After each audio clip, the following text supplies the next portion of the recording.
Hey everybody, how's it going? So this is what it looks like outside here. It's really empty. This is probably the only time in living in this city that it could just be a Saturday afternoon. You walk out into the street in Midtown Manhattan and there's only one car going by and it's totally quiet. Like, this hotel is completely empty. Just kind of crazy. So one of the things that I've been doing here is pretty much every single surface is getting cleaned constantly, multiple times a day. So so for instance, let's say that a customer walks in. Let me explain to you how we've gone full OCD here. When they walk in, they sit down, they take out their stuff, they put it down over here. They must then sit back down. Then someone, usually me, who's sitting over there by the shipping station, comes out, sprays the device with alcohol, brings it back over there, sprays it with alcohol again, wipes it off, sprays it with alcohol again, gives them an idea of what's wrong with it. They want to fix it, they get up and sign in over here after I've already walked back over there, and then they go. If they don't want it fixed, then they sit back down, I bring it back over here, I go back to my chair over there, they pick the device up from here, and then they leave. After they leave, I come over and I spray this area where they placed it down with alcohol. I then wipe it off with a microfiber, and then some people had told me that it's not just enough that you spray with alcohol and you wipe, because that's not really going to kill it. It kind of has to stay saturated there, so after wiping, it gets sprayed yet again. That happens where they were sitting, where they placed the device, and the same with the door handle. So the door handle is going to get sprayed for every single person that walks in here, spraying it, wiping it down,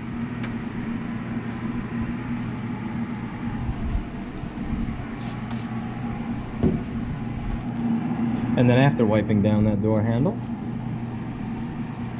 it gets sprayed again. I usually try to clean it a little bit nicer when I'm not holding a GoPro. And the same for the outside. Whew. Some people think I'm kind of going overboard with it, but I'd rather go overboard than do less. I have a lot of alcohol here since we use it for the ultrasonic cleaner. I had to go to Micro Center. We had to pick up a piece for the second PC3000 machine that we got. I bought a motherboard that didn't have the back plate for the cooler, which kind of pissed me off. They usually don't include that. And we needed a second PC3K machine because of the amount of stuff that's coming in recently. And they have a limit on how many people can go in the store at once, which I think is absolutely great. But once you're actually in the store, I was kind of surprised.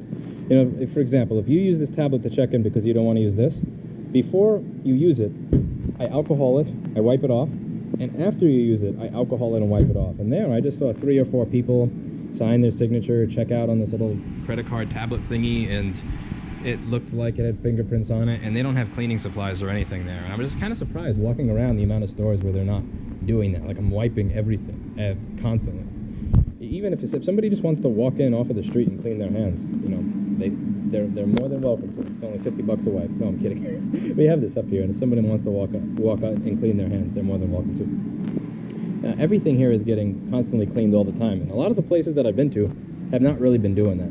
But I've been trying to set it up kind of like a vet's office, so you know, you walk in, you put your pet down, you sit back over there, someone comes, takes your pet, and then when it's time to pay, you pay ahead of time, and then you show up, things there, you come in, you leave, and then once you leave, I disinfect that area. And I've been doing that with just about everything, like phone, credit card reader.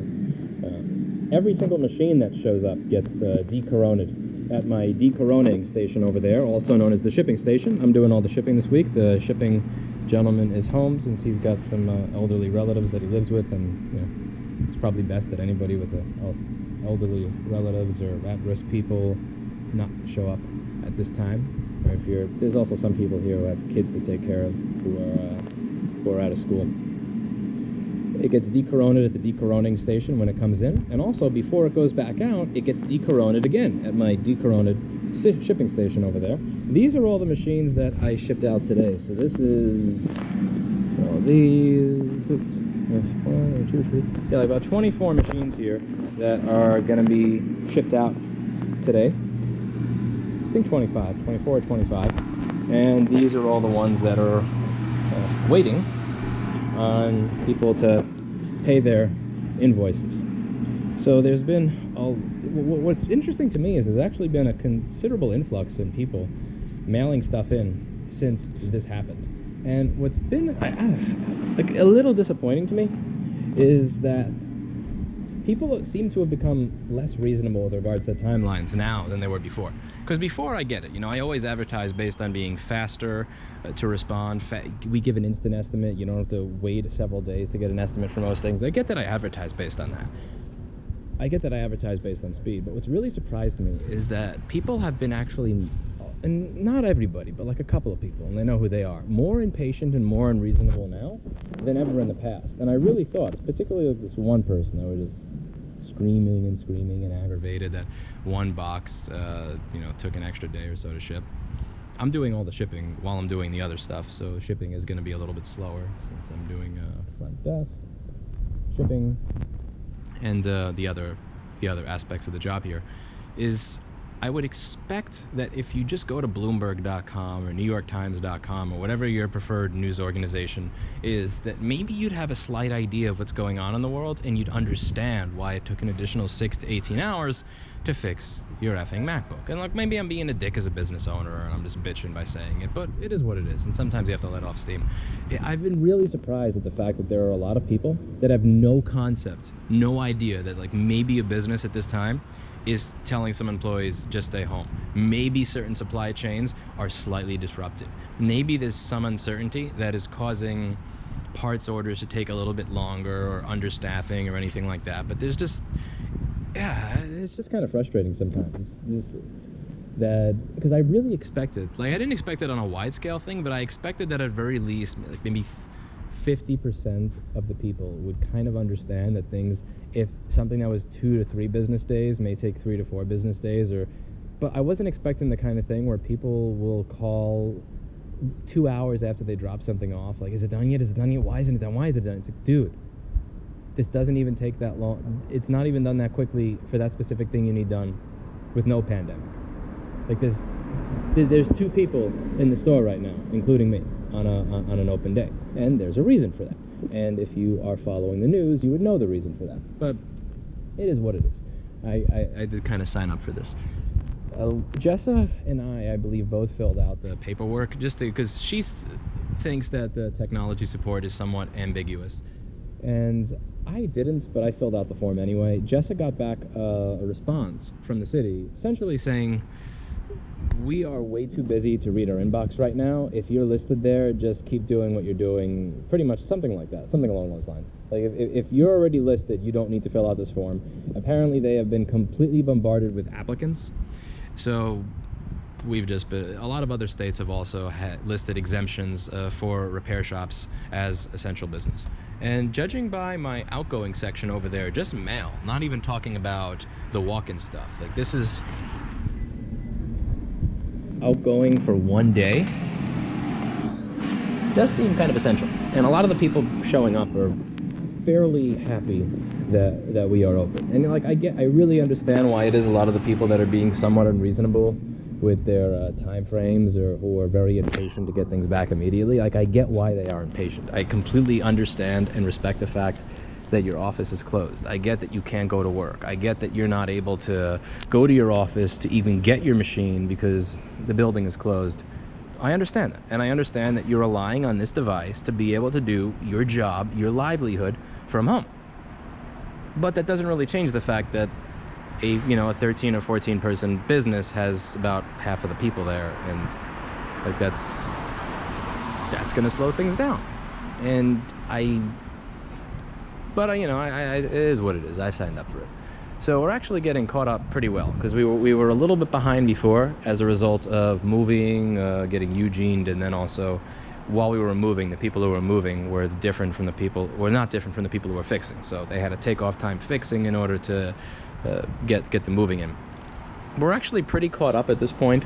I stayed a few hours late so that I could get everything shipped out here, and we'll see how the next few months go. I'm kind of curious to see what this does to the repair industry. I talked about this in a recent video. I'm very interested to see what's going to happen with the repair industry. I actually read the first 80 pages of that CARES Act thing on Twitch I read the first 40 pages. I skimmed the next 40 pages and then I went to sleep because it was written mostly in legalese. I'm not sure if I'm reading this wrong, but it appears that if you are a small business that is at all affected by this, that you're eligible for a loan for 2 to 2.5 months of your payroll, and if you use that on your staff, if you don't fire or lay anybody off during this time period and pay your business rent, it seems like that turns into a grant. And it also seems like there's no personal guarantee. So there's a few things that are really interesting here, which is if you use that, if you don't fire your staff, a business like mine would be eligible for a grant of $100,000 to $150,000, like just $100,000 to $150,000, just for not firing people. And B, since there's no personal guarantee, let's say the person applying for that small business loan was a scumbag. What they could do is they could not pay their employees, write themselves a dividend check or whatever for $120,000, go buy a Tesla, bankrupt their business, and then open like version 2. So I don't know, this is like that. It seems like it's really rife with ability to take advantage of it or be able to get one over the way it's written. So no personal guarantee. And so even if you don't qualify for it to be used as a grant because you do lay people off and you do buy yourself a nicer car with it, there's no personal guarantee. So you just start a second business and you're good, which is really interesting. I'm very curious to see how that goes. Is this something that is going to be given out to small businesses, or is this going to be something where there's an infinite level of bureaucracy where it's not? Is this going to be something where the small businesses that actually get it take advantage of it in a good way, or is this something where all the small business owners are going to wind up, a bunch of them are going to buy themselves new Teslas and there's going to be a lot of workers screaming about it? I'm really curious to see how this is, and I really hope that the small businesses, if the government doesn't fuck this up and they actually do give the small businesses these grants, I'd really hope to see that the small business owners use it the right way. So far, after the coronavirus pandemic, I have not laid off or fired anybody due to the coronavirus thing, and I don't really have any plans to, because there's, again, you saw that pile of boxes in there. So I'm kind of curious if I actually would qualify for that, because as I said in a video in last September, October, I don't qualify for jack shit. So like moving here, I qualified, I went to Chase down the block after banking with them with business banking for about 10 years. I qualified with no credit card debt, paid off my credit card every single month, never carried a balance, never had a negative account. I qualified for $0, like nothing.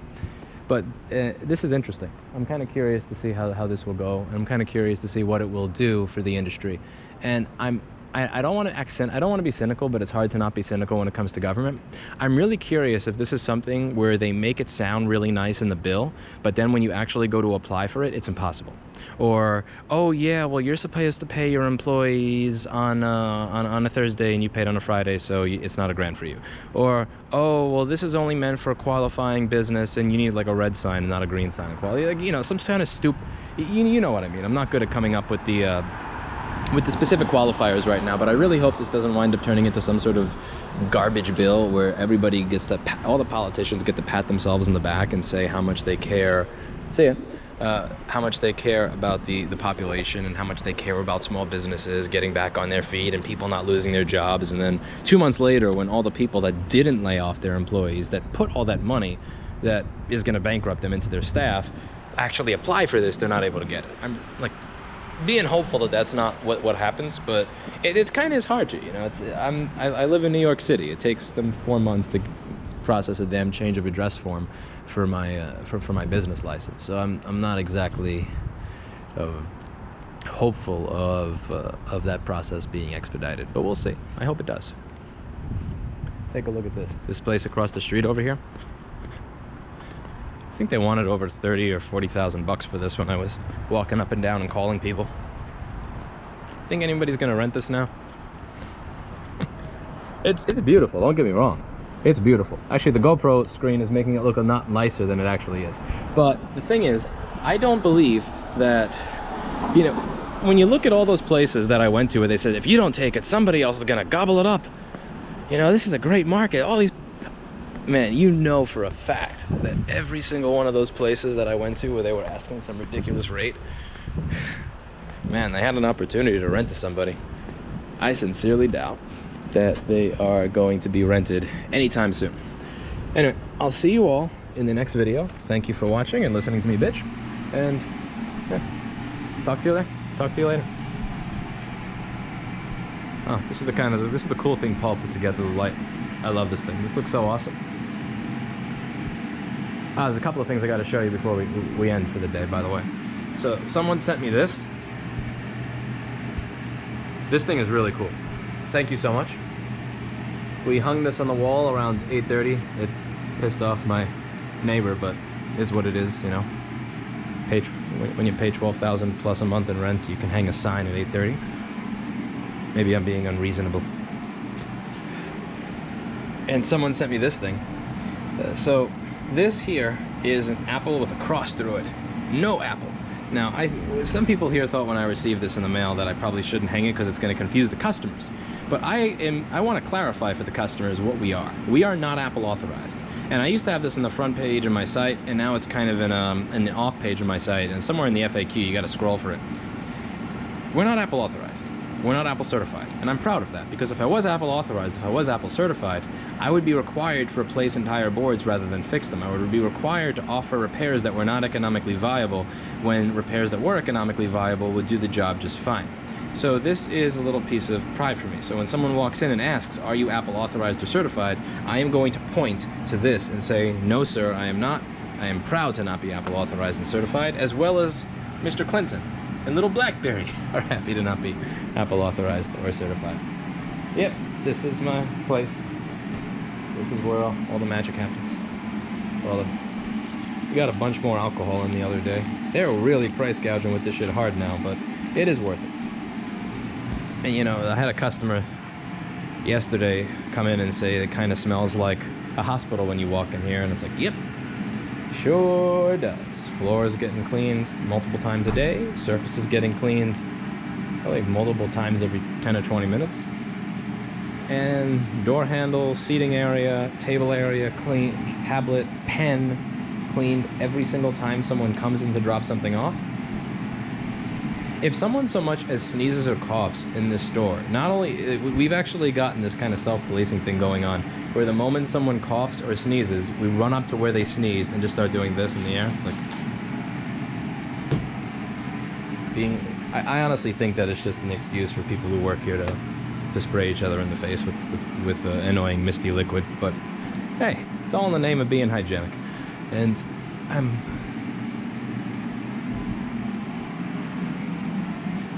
alright, time to get out of here. Thanks for watching, and I'll see you all in the next video. Bye now.